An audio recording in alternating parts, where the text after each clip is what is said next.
ನಾನು ಬಂದಿಲ್ಲ ಒಂದೆಣ್ಣೆ ಅವರು ಎಲ್ಲ ಕಡೆ ನಮ್ಮೂರಿಗೆಲ್ಲ ಬರೋದು ತರಕಾರಿ ತಗೊಂಡು ಎಲ್ಲ ಹಳ್ಳಿಗೂ ಈಗ ಆಯ್ತು. ಈಗ ಭಗವಂತನ ಆಟ ಅವನು ಕರ್ಕೊಂಡಿದ್ದಾನೆ. ಹುಡುಗರು ಬಂದು ಏನಾದ್ರ ಬಗ್ಗೆ ಹಣ ಬರೋದು ಒಂದು ಕಡೆ, ಏನಾದರೂ 1 ಎಕರೆ 2 ಎಕರೆ ಜಮೀನಿದ್ರೆ ಆ ಜಮೀನು ವ್ಯವಸಾಯ ಮಾಡಿಕೊಂಡು ಅದನ್ನು ಬರೋ ಉತ್ಪನ್ನ ಒಂದು ಭಾಗ, ಇನ್ಯಾರಾದರೂ ಸರ್ಕಾರಿ ಹುದ್ದೆಗೆ ಮಕ್ಕಳು ಸೇರೋದಿದ್ರೆ ಇಲ್ಲ ಓದ್ತೈತೆ ಚಿಕ್ಕ ಹುಡುಗ ಅದು ಚಿಕ್ಕ ಹುಡುಗ ಇದ್ರೆ ಓದಿಸ್ಬೇಕು.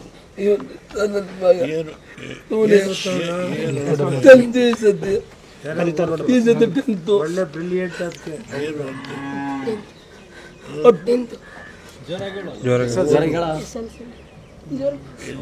ಇಲ್ಲೇ ಓದ್ತಾ ಇದೆಯಾ? ಓದು. ಅವರು ಹೋಗಿದ್ದ ಅವತ್ತು. ಈಗ ನಿನಗೆ ಇಲ್ಲಿ ಆಗದ್ರಿಂದ ಫ್ರೀ ಆಗ್ತದೆ.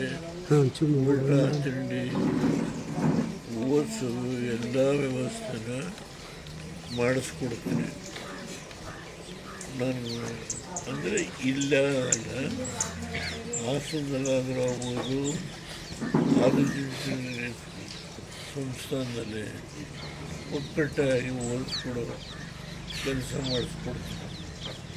ನೀನು ಹೋಗಲ್ಲಿದ್ದು ಅಲ್ಲೇ BA ಓದ್ತೀವಿ, MA ಓದ್ತೀವಿ, ಅಲ್ಲಿವರೆಗೂ ಪೂರ್ಣ ವ್ಯವಸ್ಥೆ ಮಾಡಿಸ್ಕೊಡ್ತೀನಿ.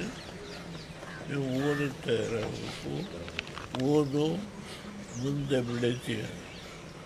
ಈ ಬರೋದು 8 ಲಕ್ಷ ಡಿಪಾಸಿಟ್ ಇಟ್ಕೊಂಡು ಅದನ್ನೇನು ಬಡ್ಡಿ ಬರುತ್ತೋ, ಇಲ್ಲೇನೋ ಒಂದು ಸಣ್ಣ ಭೂಮಿ ಇದ್ದರೆ 8 ಲಕ್ಷ ರೂಪಾಯಿ ನಡುವೆ 9% ಬಡ್ಡಿ ಇರ್ಬೋದು, 1 ಲಕ್ಷ ಬರುತ್ತೆ. ಜೀವನ ಮಾಡೋ ಮಾಡು, ನಿನ್ನ ಫ್ರೀಯಾಗಿ ಓದಿಸು ಅಂತ ವ್ಯವಸ್ಥೆ ಮಾಡಿಸ್ಕೊಡಿ. ಆಯಿತು, ಬನ್ನಿ. ಈಗ ಕರ್ಕೊಂಬರಕ್ಕಾಗೋದಿಲ್ಲ. ಅದೇನು ಬೇಕು ಮಾಡೋದು ನಡಿ. ನೀವೆಷ್ಟು ಅವ್ರಿಗೆ ನೋಡಿ ಈ ವಯಸ್ಸಲ್ಲಿ ಏನು ಮಾಡೋದು? ನಾನು ಹೇಳಿದೆ ಕುರುಗುಂಜಾನೆ ಕರ್ಕೊಂಡು ವಾಪಸ್ ಆಯ್ತು ನಡೀರಿ. ಮಗ ನೋಡಕ್ಕೆ ಬಂದಲ್ಲ, ಅಷ್ಟು ಸಾಕು. ನನ್ನ ಮಗ ನೋಡಕ್ಕೆ ಬಂದ್ರಲ್ಲ, ಅಷ್ಟು ಸಾಕು ಬಂದ್ರಲ್ಲ.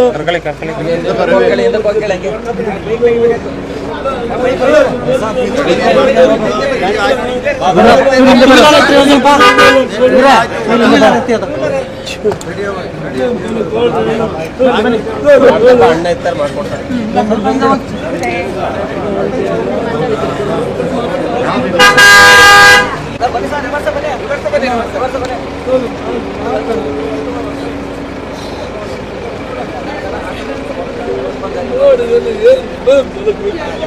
ಆಯ್ತು